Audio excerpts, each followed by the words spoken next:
সাথে গুরু শর্মার কোনো যোগাযোগ আছে? আপনি কাদের হয়ে কাজ করেন? আপনি ওখানে যাচ্ছিলেন কেন? কি হলো উত্তর দিন। আমি আমি চাকরি করি গুরু শর্মা স্যারের কোম্পানিতে।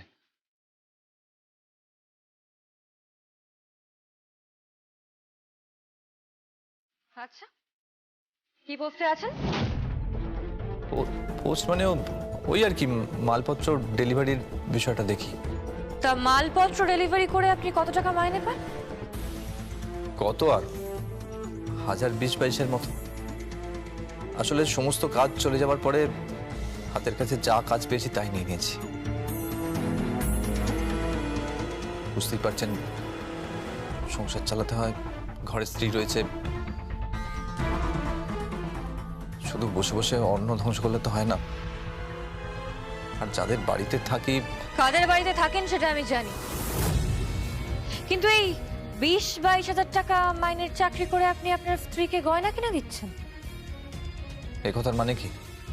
মানে চিরঞ্জিত,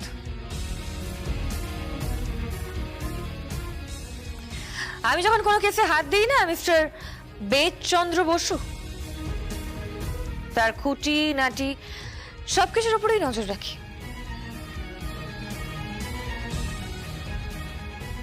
এই দেখুন, আপনার ফোনে একটা SMS এসেছিল একটা নামি গয়নার দোকান থেকে।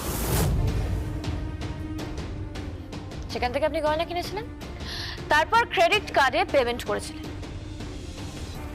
সেটা যদিও খানিকটা অংশ, এই বাকি এসএমএসটা আপনি নিজেই পড়ে নিন। আমি আসলে মানে এটা 20-22 হাজার টাকা মাইনে পেয়ে আপনি গয়না কিনছেন মিস্টার বেদচন্দ্র বসু? মুখ খুলুন,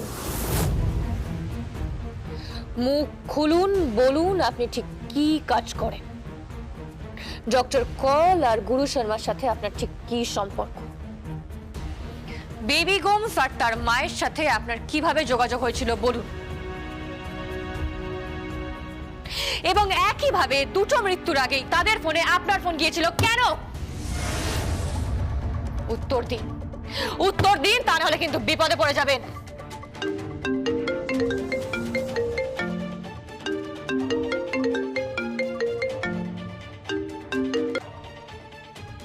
হ্যালো, আমি সুভদ্রা বলছি। তুমি কোথায়? লাঞ্চ করতে আসবে না? উনি আজকে আমাদের সাথেই লাঞ্চ করবেন। কে বলছেন আপনি? জাফ সান্যাল।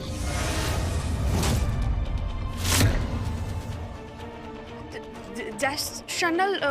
কেন? আমার বর আপনার ওখানে কেন? কি হয়েছে? আর ও ওখানে কেন লাঞ্চ করবে? তার কৈফিয়ত দিতে আমি বাধ্য নই, পরে কথা বলছি। হ্যালো হ্যালো, ও কোথায়? শুনুন। হ্যালো মিস্টার বেদচন্দ্র বসু, এখনো সময় আছে, এখনো সময় আছে। বলুন আপনি বেবি গোমসের কাছে কেন যেতেন? আপনি বেবি গোমসের সাথে কেন ফোনে যোগাযোগ রেখেছিলেন বলুন। উত্তর দিন, চুপ করে থাকবেন না মিস্টার বেদচন্দ্র বসু, মুখ খুলুন। এরপর কিন্তু আপনি মহা বিপদে পড়ে যাবেন, বুঝতে পেরেছেন? মুখ খুলুন।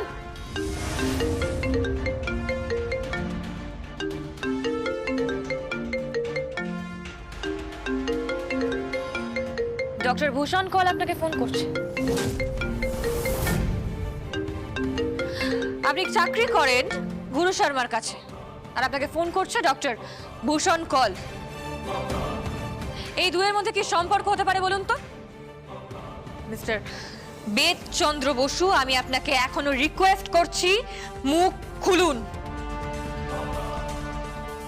চুপ করে থাকবেন না মিস্টার বেদচন্দ্র বসু, উত্তর দিন। এরপর কিন্তু আপনি মহাবিপদে পড়ে যাবেন। এখন যদি চুপ করে থাকেন, আমি কিন্তু আপনার জিভ টেনে ছিঁড়ে নেব বলে দিলাম। ডক্টর কলের সাথে বেবি গোমসের সম্পর্ক ছিল।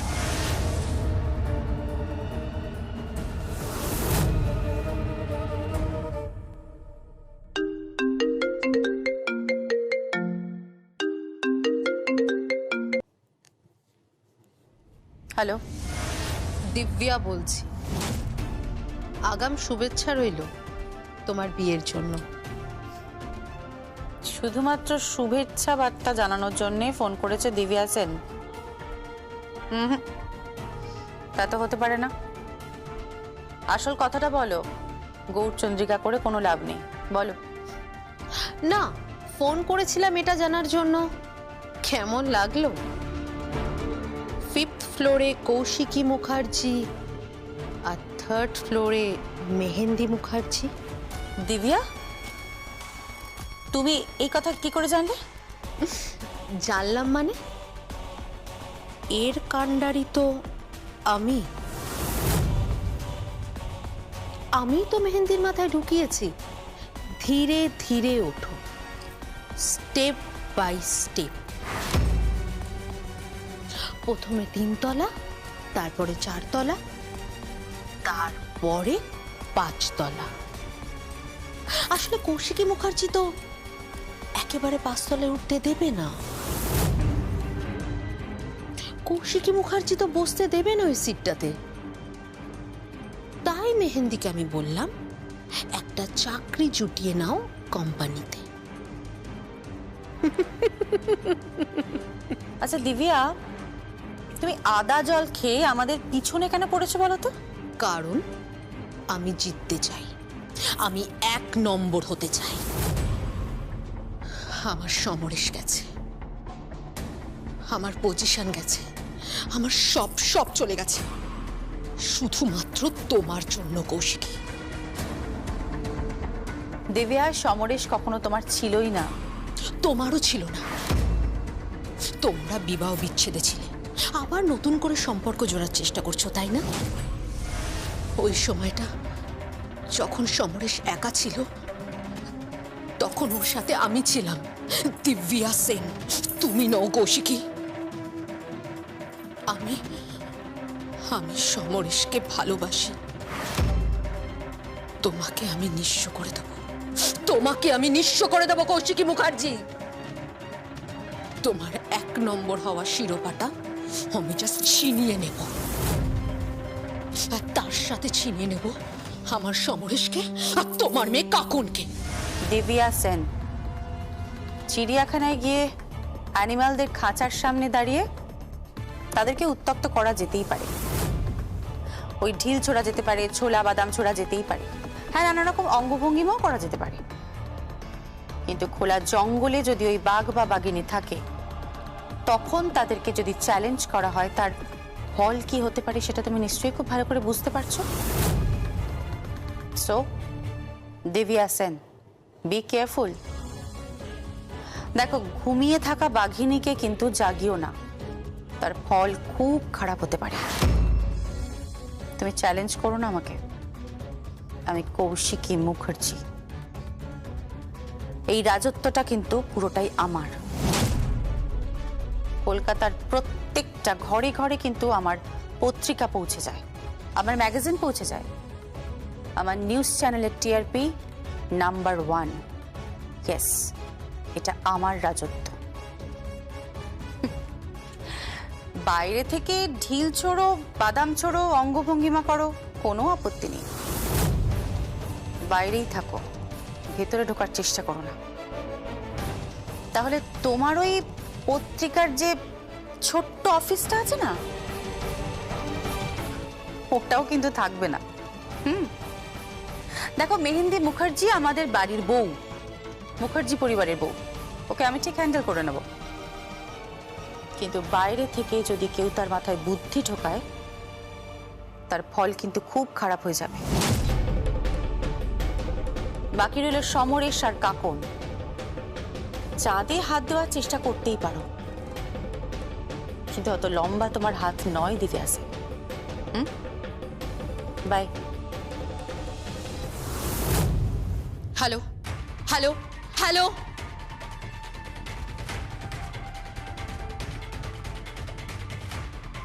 খেলা তো আমি খেলে দিয়েছি কৌশিকী মুখার্জি।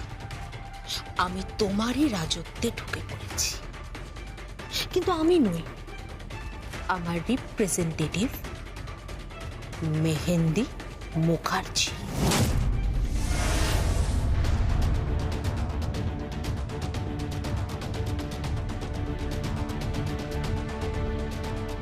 কাকিমণি তুমি তাহলে কি সিদ্ধান্ত নিলে, মানে মেহেন্দি কি কোম্পানি জয়েন করছে? জয়েন করছে। তুমি তো বলেছ ওকে শিখতে হবে,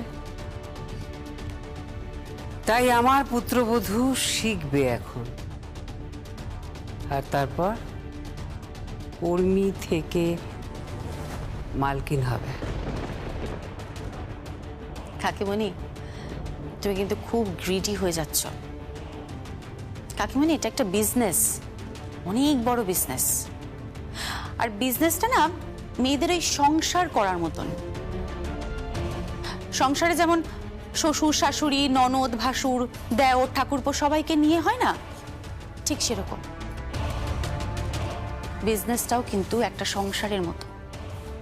কেন্দ্রে থাকে একটা চরিত্র, ওই সংসারে থাকে যেমন বৌমা, এই বিজনেসের কেন্দ্রেও কিন্তু থাকে একটাই চরিত্র, তাকে ঘিরে পুরো সিস্টেমটা আবর্তিত হয়। আমাকে সরানোর চেষ্টা করো না, তাহলে কিন্তু পুরো সিস্টেমটা ভেঙে যাবে কাকিমণি। আর আমি আমার এই সিস্টেম আমার বিজনেসকে কিছুতেই ভাঙতে দেব না। মেহেন্দি এখানে কর্মী হিসেবে ঢুকবে, কর্মী হিসেবেই থেকে যাবে। That's very simple. একজন কর্মচারী। তোমার বড় উদ্ধত্ত। যাকে যেটা মানায়। তোমার এই কলতলা কালচার বৌমাকে কিন্তু ঔদ্ধত্য মানায় না, সেটা তুমি খুব ভালো করে জানো এবং মনে মনে সেটাই মানো। আমি একটা জিনিস বুঝতে পারছি না কৌশিকী, তুমি কেন এখনো জগদ্ধাত্রীকে নিয়ে পড়ে আছো? তুমি কিন্তু একটা কথা মাথায় রেখো, তুমি বিয়ে করে এ বাড়ি থেকে চলে যাবার পর আমি প্রমাণ করে দেব জগদ্ধাত্রী আর স্বয়ম্ভু এ বাড়ির কেউ নয়, কেউ নয়। আমি ডিএনএ টেস্ট করাবো, ডিএনএ টেস্ট করে যা খুশি তাই করো তুমি। পাহাড়কে কখনো টলানো যায় না, পাহাড় টলবেও না।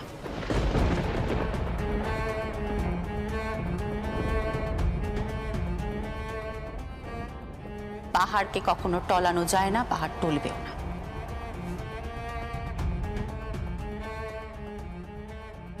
মাম্মি,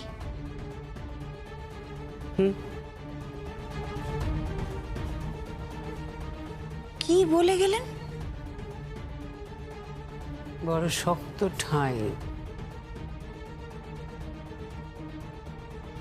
সাবধান।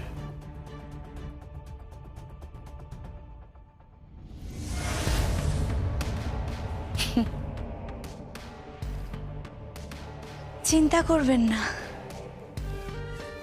মাত্র তো 2টো ফ্লোর, ঠিক উঠে যাব। সিঁড়ি দিয়েই উঠবো বলে এসেছি ওনাকে। পুরো অফিসটা নষ্ট করে দেব। ওনার স্টাফেদেরকে নিয়ে কি যে খেলা খেলবো না, কৌশিকী মুখার্জি জাস্ট বুঝতেও পারছেন না। পুরো কোম্পানিটা আমি বরবাদ করে দেব।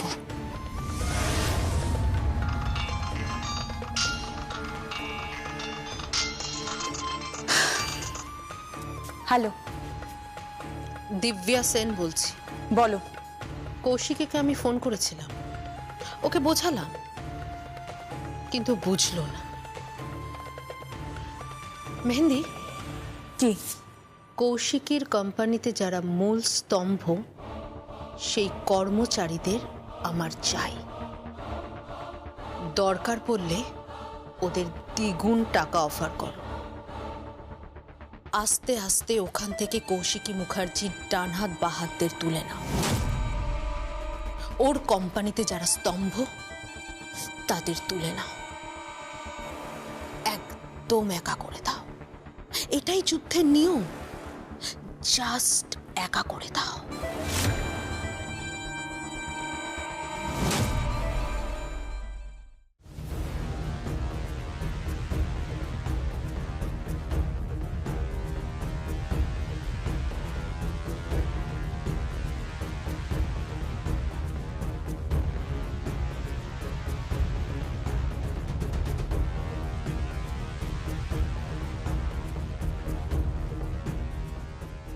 নিতু আইয়ার, তুমি জানতে যে বেবি গোমসের সাথে ডক্টর কলের সম্পর্ক ছিল? মাথা নিচু করে থাকলে হবে না নিতু, সত্যিটা বলো। যদি কিছু জেনে থাকো সেটা বলো। বেবি গোমস তোমার সহকর্মী ছিল তো, সে মারা গেছে, তাকে খুন করা হয়েছে, বুঝতে পারছো? এবং তারপর তার মাকেও খুন করা হয়েছে। তুমি বুঝতে পারছো এর পেছনে একটা কত বড় র্যাকেট কাজ করছে? একটার পর আরেকটা খুন হলো, সিরিয়ালি খুন হলো। তুমি এখনো চুপ করে থাকবে নিতু? তোমার সহকর্মী ছিল, তোমরা এক হাসপাতালে কাজ করতে, তুমি আর বেবি।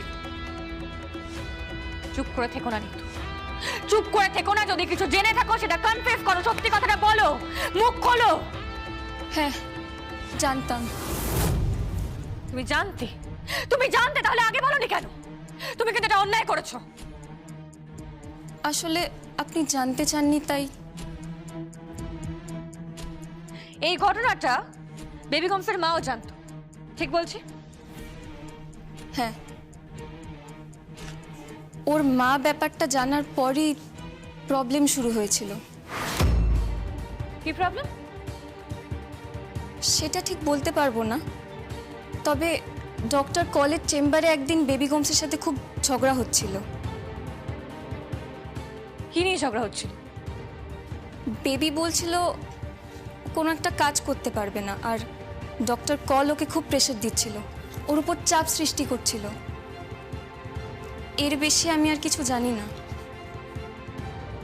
নিতু, বিশ্বাস করুন, আমি সত্যি আর কিছু জানি না।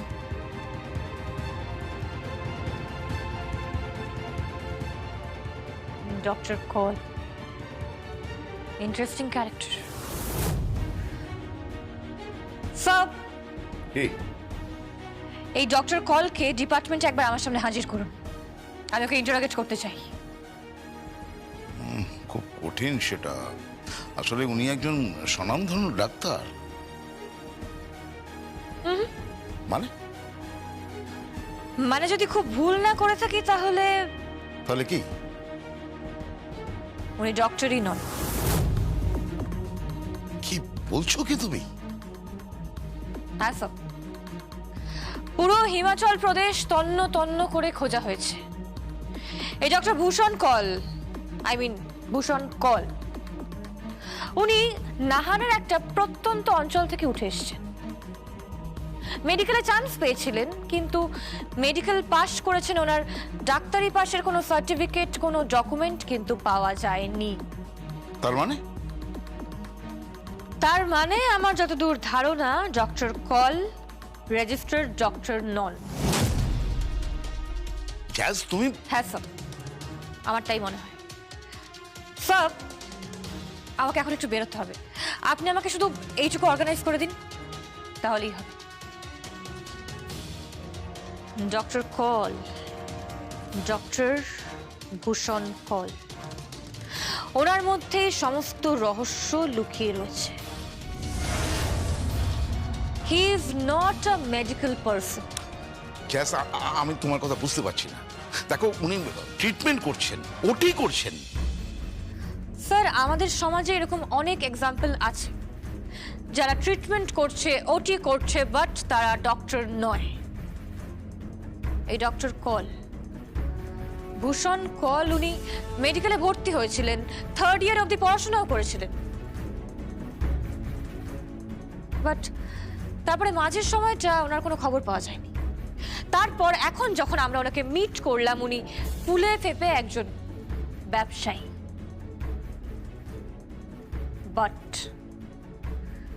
But mister Bhushan call, he is not a doctor.